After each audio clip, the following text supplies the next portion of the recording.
What's going on, guys? Infinite Smarticles Gaming, and we are back. And this is exciting right here. Monster Hunter Legends of the Guild. Wow. Netflix has absolutely saved us as Monster Hunter fans because the other horrible, awful movie that will remain nameless was, horrible and awful. But this one, from the trailer that I've seen, looks so much better and really does represent what Monster Hunter is all about, or at least what I think Monster Hunter is all about. And I just wanted to really go through this trailer for a bit. I busted out the good old PC, and I just wanted to talk about some of the stuff that I see in the trailer, and keep in mind that I am not a very in-depth person. I don't read behind the lines, and I'm really bad at discerning things. But some of the stuff that I've seen with the naked eye has me excited enough to make a video about this. But yeah, let's see. So, going through, the village looks absolutely amazing. Of course, I love seeing the Gargua in a domestic form. I think that's really interesting. Of course, I have not played every single Monster Hunter game, but if I can recall correctly, this is the first time I've seen Gargua almost domesticated here. This is really interesting. Of course, I mean, them being like chickens anyway, it definitely makes sense. And to me, it seems that the person or the people, the group that have made this movie have done their research on Monster Hunter, which is more that can be said than the last movie that was made. Those people didn't do enough research on those monsters. But it definitely makes sense for the Gargua to be a domestic monster because they can be. They lay eggs, and, people enjoy their eggs. So, I mean, it makes sense. But yeah, the village is really cool. It kind of reminds me of Monster Hunter Freedom. The village does anyway, and the storyline seems to remind me a lot of Monster Hunter Freedom 2. Maybe like a little combination of both of them here. But let's see. So it seems the first monster that we are introduced to is the Velocidrome, and wow, does he look really good. I mean, like, look at him right there. That's absolutely amazing. The detail on his scales and his little crest on the top of his head, I absolutely love this. Just wow. Again, it really highlights the fact that these people have really done their research here. Let's go ahead, because the actions that he does as well, the jumping, which we all know Velociprey and Velocidrome to do anyway. And then that right there, I want to say for his armor, that looks very awesome. And of course, that looks a lot better than, the stuff that we had in the last movie that I wouldn't really call armor. But that's some real, good Monster Hunter armor. And then this, I don't know what that monster is. I can't see it well, and I don't know the outline. I wanted to say that it was a Conchu, but it definitely doesn't seem like a Conchu. Maybe you guys know what it is, and can let me know, but either way, I'm super excited for whatever that is because it looks super awesome.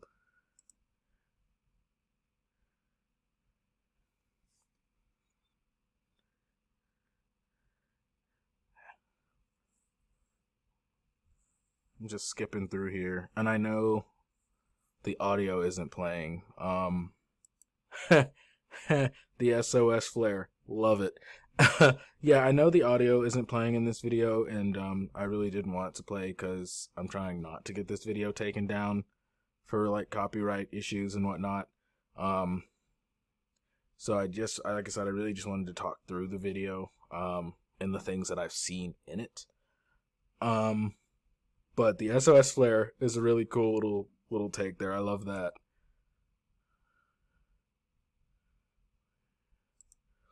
There, the weapons, and you can see it throughout the trailer, the armor and the weapons look absolutely amazing. And I mean, you know, that was something that was seriously lacking from the last movie that Netflix and, you know, the producers of this movie have really gotten perfect. I mean, all of that looks absolutely wonderful. And you know, to me, that's a key part of Monster Hunter. I'm currently in Rise. Right now, I'm currently working on trying to acquire all the weapons and all the armor pieces in the game because, I mean, to me, combining weapons and combining armor is what makes Monster Hunter so cool, especially the looks of some of the weapons and the takes that they've gotten from the monster. It adds a level to it that was totally missing from that other movie. And there we see Narcilla, which we'll go ahead and say it, looks exactly like she should and looks a whole heck of a lot better than those little spider things that were in the other movie. There were, first of all, way too many of them, and second of all, they didn't even look like Narcilla. But Narcilla actually looks, that's an awful shot, but she actually looks like Narcilla. You know, with the Gypsaros skin that covers her and her little spike things back there. You know, she actually looks like she's supposed to, and there's only one of her. There shouldn't be 8 trillion Narcilla, because never when you're playing and fighting Narcilla do you ever see... Now, there was a quest in Monster Hunter 4 that had you fighting 2 Narcilla. I do remember that. But I don't remember there being more than 2 Narcilla in a quest, because that's kind of silly. You know, I mean, to have, you know, more than that. So again, this is really highlighting that these people have done their research on this game.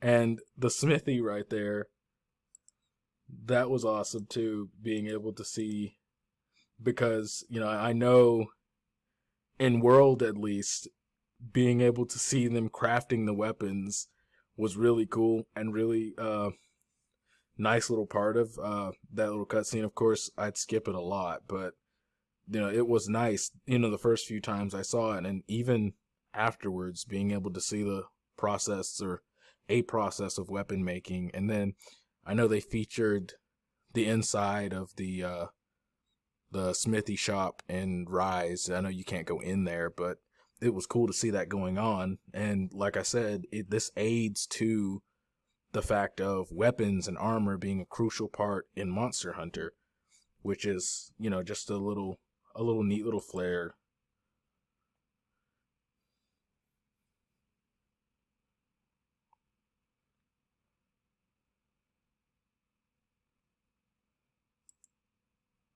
There, and I timed that perfectly, is our lovely boy Tetsucabra. We have been seeing a lot of Tetsucabra lately, with Tetsucabra being in stories too, of course, albeit not as a monstie, but he's in there in his full form, and you can fight him. And then you've got Master Hojo that sits on a little baby Tetsucabra, tadpole little baby giant frog that uses his tusks to smash rocks and all that stuff. But it's really cool to see him in this movie. I can't wait to see what kind of role he plays, and what kind of attacks they have him doing in this one. But that's super exciting. I'm going to see if I can pause it at each of these monsters here. There we see what looks to be the Kinsect for the Insect Glaive. And let me say, wow. Okay. Wow. Because the Insect Glaive was featured in the other movie, but it was thrown in there at a random point at the very end when Gormagala randomly showed up at the very end. None of that made sense at the very end. The whole movie didn't make sense, but that really lost me. But the Insect Glaive here, first of all, I love the green because green is my favorite color. But the way that she's using her Kinsect is crazy cool.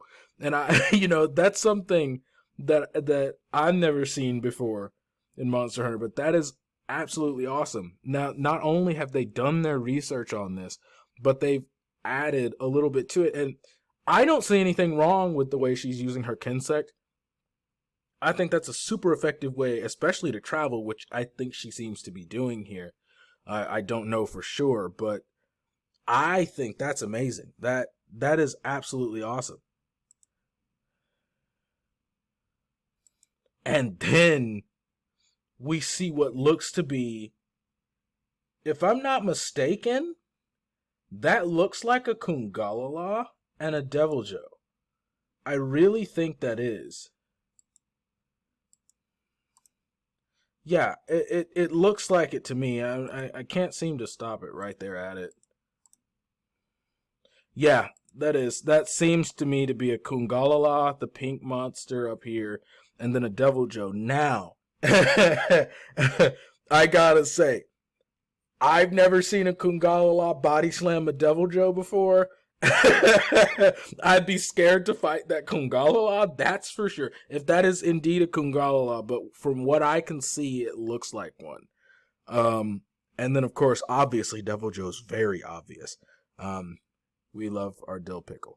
But the fact that they put Deviljho in there, and my favorite monkey monster out of all of the monkeys in the game is the Kungalala. So I was in love with this movie when it was announced.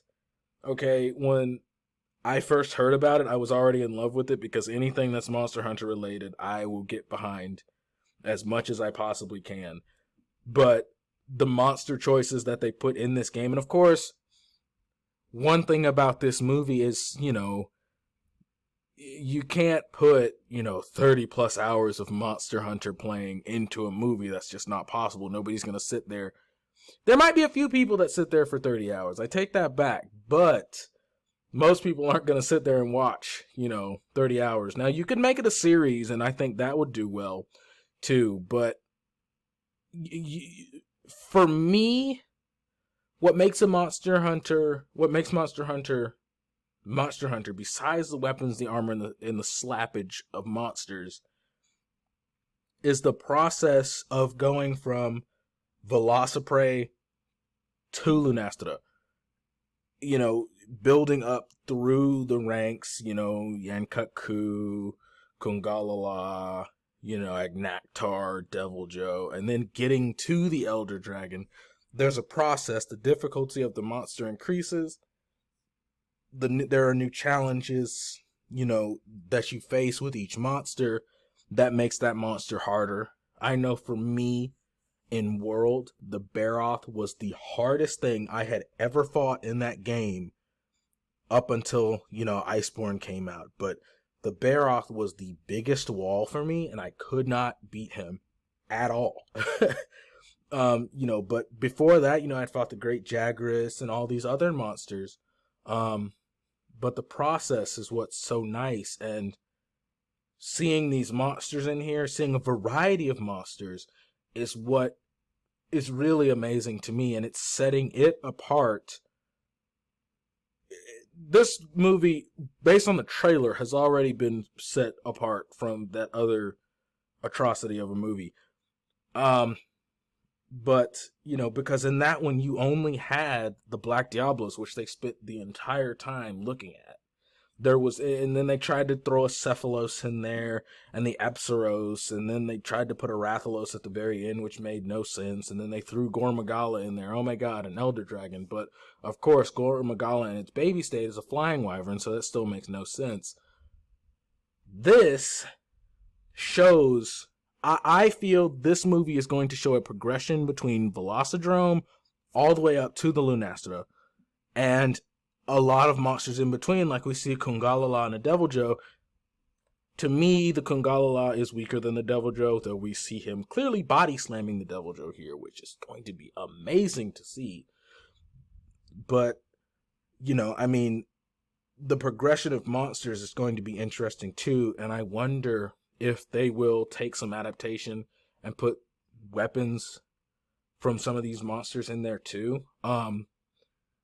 Of course, the weapons that they've showed are already amazing, and to me, if they left it like that, it would totally be fine too.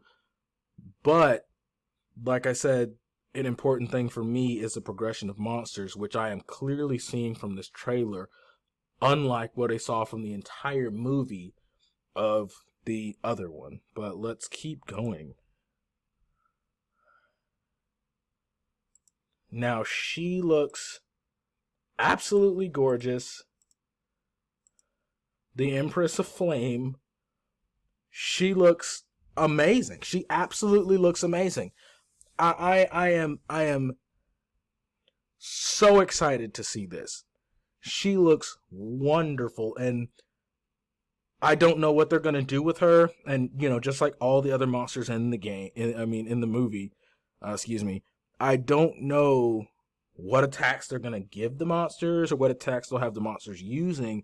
But with all the flames that are around her, and I see her blue flames, and I see her sparks and stuff, maybe she does her big explosion, her supernova. That would be absolutely awesome. But seeing her like that, this is going to be an incredible movie. An absolutely incredible movie. She looks wonderful. Like all the monsters, really. Every monster, the detail that's put into a Velocidrome, is incredible. Netflix has really done a good job with this movie. The people have done their research on the game, on the franchise, and I think, me personally, this movie is going to give us what we're looking for and what we were seriously lacking from the last movie. That's my opinion. That's what I think. And then, of course, at the very end, here we see the Palico. I guess our hunter here only has one Palico, which would be reminiscent of World in my monster hunting experience with just one Palico. But that's gonna be so interesting to see. He's got his little boomerang there, but that seems to be the end of it there. I am so excited for this movie. The area looks amazing. The village looks beautiful. The monsters look gorgeous. I am ready for this. Like I said, this movie comes out tomorrow, and I will probably stay up until this movie comes out, watch it before I do any kind of sleeping. But, all I can say is wow. The Monster Hunter Legends of the Guild, this is going to be the movie that we have been wanting to see since the last movie was announced, and since that last movie completely flopped on all of our expectations as Monster Hunters. This is going to be awesome. And I just can't wait to see, obviously the trailer is just a trailer. I can't wait to see what else is in there, and I'm not good at making movie reviews. As you can see with this trailer review, this isn't the best trailer review out there by far. But I just wanted to give my opinion and my take on the trailer itself. But I'm gonna try to do a movie review, and talk about the movie. But I already know that, unless the trailer was a complete and utter lie, I already know I'm going to love this movie. Um, like I said, and for me, anything that's Monster Hunter related, I'm going to love. And I mean, it might be an unpopular opinion. While I hated a lot of the dynamics in the other Monster Hunter movie that still remain unnamed, I did love seeing the Black Diablos in there, and I did love seeing Gore Magala in there, albeit very briefly. He did look very good. So did the Black Diablos. So did the half of a second of Acephalos. The monsters that they showed looked good, but this movie really, this Monster Hunter Legends of the Guild really seems to show the true meaning of Monster Hunter and the franchise that we all love. Unlike that other movie, didn't really show that. So, you know, I'm looking forward to this, and I know all of you are, and let me know in the comments if there's anything in the trailer that you noticed that I missed, because I would totally be down. Like I said, I'm not good at discerning a lot of things in trailer, but I'd totally be excited to see what you guys found in the trailer. And let me know if you guys are going to go see the movie or not, or rent it or whatever. But yeah, that's all for me today, and see you guys on the next video.